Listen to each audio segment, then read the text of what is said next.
this to me, I beg you in the name of God. Have mercy on me. They say Lagos is a city where dreams are made. But they lie. Lagos is a city where dreams are bought, and sometimes the currency isn't naira or dollars. Sometimes the currency is blood. Welcome back to our channel. Today, I am not telling you a story about a village far away. I am telling you a story about a girl who lived right here, under the flashing lights of the Lekki Link Bridge.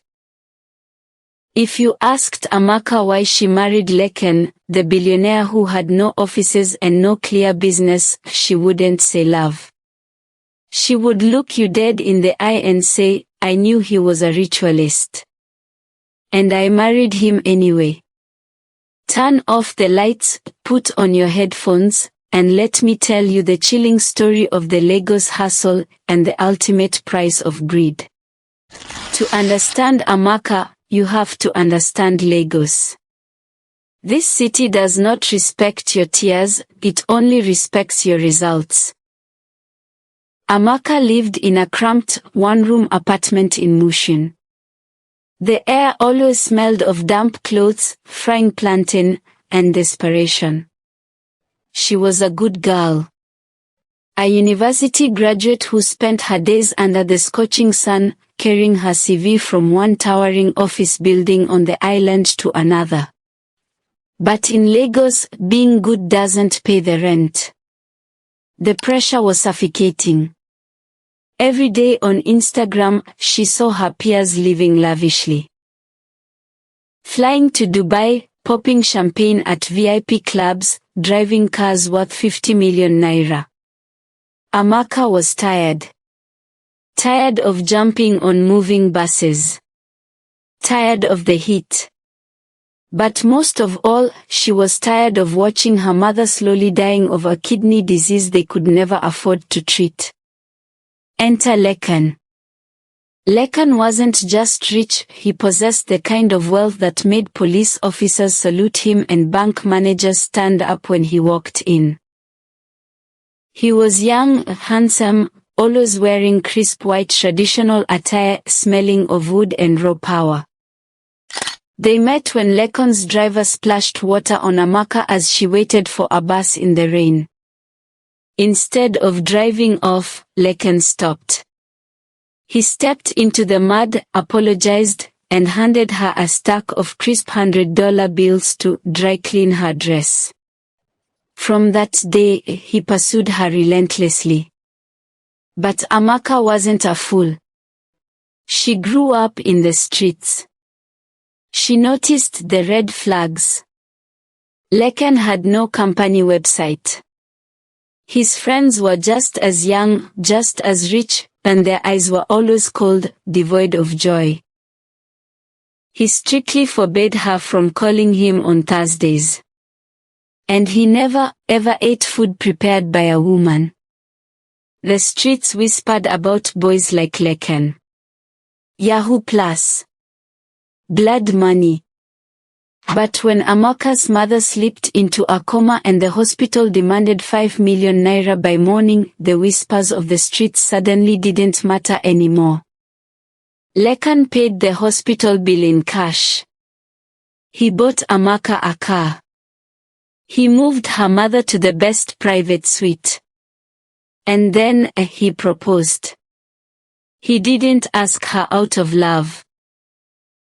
He looked at her with cold calculation and said, marry me, move into my house in Lekki, and you and your mother will never lack anything for the rest of your lives. Amaka knew what she was walking into. In traditional folktales, the maiden is usually tricked by the handsome demon in the market. But this is Lagos. Amaka wasn't tricked. She made a conscious, terrifying trade. Her soul and possibly her life for her mother's survival.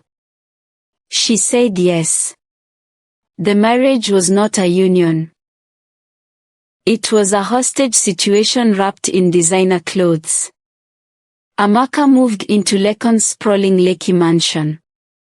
It was beautiful, but it felt like a tomb. The rules began immediately. Rule number 1, she must never enter the last room in the west wing. Rule number 2, every midnight on the first of the month, she must lie face down in her bedroom and never open her eyes, no matter what she had. The tension grew thick enough to cut with a knife. On the first of the month, Amaka would lie on her bed, trembling, as she heard the bizarre, guttural chanting coming from down the hall. She heard the sound of heavy chains dragging. She heard voices that did not sound human. She lived in luxury, but she was losing her mind. She noticed that the young maids Lekan hired always seemed to disappear after a few months. Lekan would claim he sent them back to the village, but Amaka knew the dark truth. The countdown had begun. She knew, with terrifying certainty, that a day would come when a maid wouldn't be enough. A day would come when the ritual would require a wife. And that day arrived exactly 1 year after their wedding. Lekan woke her up at 2 a.m. His eyes were completely bloodshot, devoid of any humanity. He grabbed her by the hair and dragged her down the long, cold hallway toward the forbidden room. Amaka didn't scream. She didn't cry. He threw her into the center of the dark room, lit only by red candles. In the corner sat a terrifying wooden shrine covered in dark stains. Lekan raised a ceremonial blade, chanting violently to renew his wealth. But as he brought the blade down, Amaka laughed. Lekan froze. This wasn't how the sacrifice was supposed to react. Amaka stood up slowly. She reached into her expensive lace gown and pulled out a small, ancient, black calabash tied with red thread. You see, Amaka was from Lagos, but her grandmother was a powerful priestess from a deep village in Ogun State. Before Amaka agreed to marry Lekan, she had gone to her grandmother. She knew Lekan's plan. Her grandmother had performed a deeply potent ancient binding ritual on Amaka. Amaka looked at Lekan and said, "Strike me. But the moment my blood touches this floor, your wealth turns to ashes, your mind turns to madness, and your soul will be dragged to the underworld in my place. We are bound, Lekan. My life is your life." The hunter had become the hunted. Lekan realized he had been outsmarted by the very girl he thought was just another desperate Lagos victim. He couldn't kill her, but because he failed to provide the promised sacrifice to his dark deity, the consequences fell entirely on him. Within weeks, Lekan's empire crumbled. His accounts were mysteriously frozen by the EFCC. His secret investments burned down. But the worst part was his mind. The entities he had served turned on him. If you drive under the bridge at Oshodi today, you might see a man in dirty, torn white clothes, mumbling to himself about red candles and bank accounts. That is Lekan. Amaka survived. She took her mother and moved far away, starting a quiet, legitimate business. But she never truly slept in peace again. The shadows of that mansion never left her. My people, our elders say, the water that you will drink will not boil over and burn you.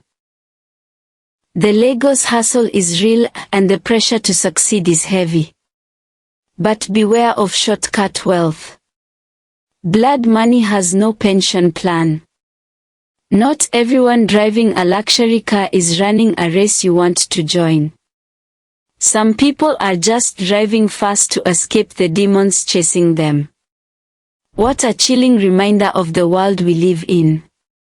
Now, I want to hear from you. If you were in Amaka's shoes, facing your mother's illness and deep poverty, would you have taken Lekan's offer, knowing you had to outsmart him? Drop your thoughts in the comment section below. If you felt the chills from this Lagos City folktale, please hit that like button, subscribe to our channel and share this video with someone who needs to hear it. Stay sharp, stay blessed, and remember, not all that glitters is gold. See you in the next story.